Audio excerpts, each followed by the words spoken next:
As we mentioned earlier, the Supreme Court's voter ID decision was one of two important decisions affecting Wisconsin. By declining to hear appeals of lower court decisions striking down same-sex marriage bans, the court effectively legalized gay marriage here and in other states. County clerks began again issuing marriage licenses to same-sex couples. Republican Governor Scott Walker, a supporter of the 2006 constitutional amendment that banned gay marriage here, declared the fight over. Is this the moment that history changed, and will this be an issue at all in the November election? We're asking Democratic Congressman Mark Pocan of Madison. Thanks very much, Congressman, for being with us again Absolutely, today. Mike. Thank you. Well, let me get your take on this. The governor says this is over. Is it over? Yeah, well, it was over a year ago when the Supreme Court said that. Unfortunately, the governor and the attorney general decided to spend more of our taxpayer dollars fighting a very Don Quixotic fight. And we now know definitively marriage equality is legal in the state of Wisconsin and many other states. So I think the fact that the governor is reading the tea leaves as they're about to blow off the table isn't exactly magnanimous. But the fact that Michelle Bachmann and Scott Walker now are throwing in the towel tells me the polling tells them it's time to throw in the towel. The public supports marriage equality, and I think he's just trying not to get caught on the other end of this issue. Is it over for now? And I ask that because, as you know, there's still 20 states that don't sanction same-sex marriage. It is still possible the Supreme Court could hear another appeal. Right. So is it really over? Yeah, I think by their non-decision, that was very clear that it is unconstitutional to have these marriage laws that didn't allow marriage equality. What we're looking for are two different things. One is if there's another district court that has a different ruling, that would cause the friction that there's opposing views, and the Supreme Court could then take it up. The other possibility is, as happened with interracial marriage, is they waited until there was a critical mass of about 34 states that then had legal interracial marriage, and then they got involved to do the cleanup. So I'm thinking one of those two options is more likely, but by all the court's decisions on this from last year and this year, it's very clear that the Constitution says we have to have equal access to marriage. I don't think you'll get any different decision, but there could be an action that clears it up for everyone else. I want to ask you your personal opinion about this issue, because this is very, very real to you. Sure. For people who are not familiar with your personal situation, tell us about it, and does this affect your life?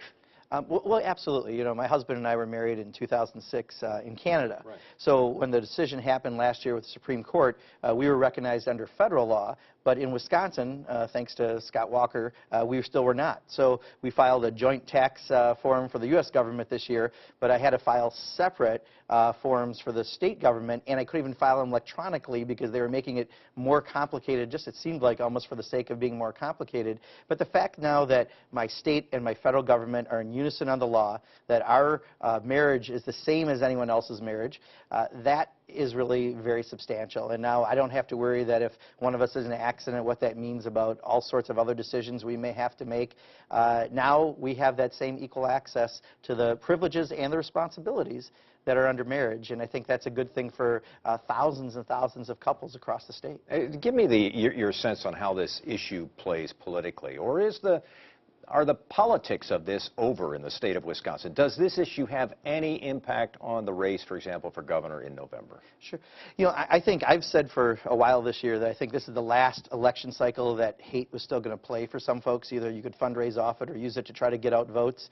And I was wrong, because this has moved even quicker. The public has moved so fast on this that they were in support of marriage equality across the board. Only one state permitted marriage equality. Now we're almost at 30 with what the decision has made in the District of Columbia. And support among people under 30, it's like 81%. So if you were a Scott Walker or a Michelle Bachmann, you were way behind the curve by where you were having your viewpoint in the past. But by this year, they were way behind as Scott Walker continued to try to fight this in court. So I think finally he realized, now that he's a month away from the election, you know, having this very antiquated view based on discrimination wasn't good for elections. So now he's thrown in the towel, but so has Michelle Bachmann, so has Reince Priebus, the head of the RNC. I mean, clearly they're reading the polling, and will it have an effect this fall, other than maybe reminding people that Scott Walker is willing to throw constituents under the bus if it's for his political gain? If that stays in people's memory, that might be the gain that comes out of it, but I don't see anything specific. Do you have I want to ask you about this, because the way you framed this issue, there are people, as you know, who strongly believe in what is the traditional notion of marriage in this country, that between a man and a woman. Do you respect the fact that they feel this way, or that that's the way they view this issue, that this is fundamentally and culturally a shift that they just have a hard time supporting? Yeah, and we see it mostly on demographics. It's what people are used to, right? It's something new is always different. Often there's fear involved, especially if some people are fanning that fear. But I think the fact that my husband and I are now married isn't threatening anyone else's marriage. I think people will pretty soon realize that we are as boring as any other couple you could imagine out there. We're just the same as anyone else. And that it's, to a society, a good thing that people have this relationship recognition. It's good for the individuals involved. It's good for any children that might be involved. It's actually a very conservative principle that people are making a commitment to each other to spend their lives together and all the responsibilities that come with it. So ultimately, I think people will see that it's not going to do anything bad that they thought might happen, and actually, in all reality, it's a very good thing for society. Mark Pocan is the Democratic congressman from the Madison area. It's good to have you back on the program. Absolutely. Thanks very much for being with us. Thank you. Coming up next, a review of Friday night's first debate between Republican Governor Walker and his Democratic challenger, Mary Burke. But first, a look at the WisPolitics week ahead. We'll get another glimpse into the races for governor and attorney general when the next Marquette University Law School poll is released on Wednesday.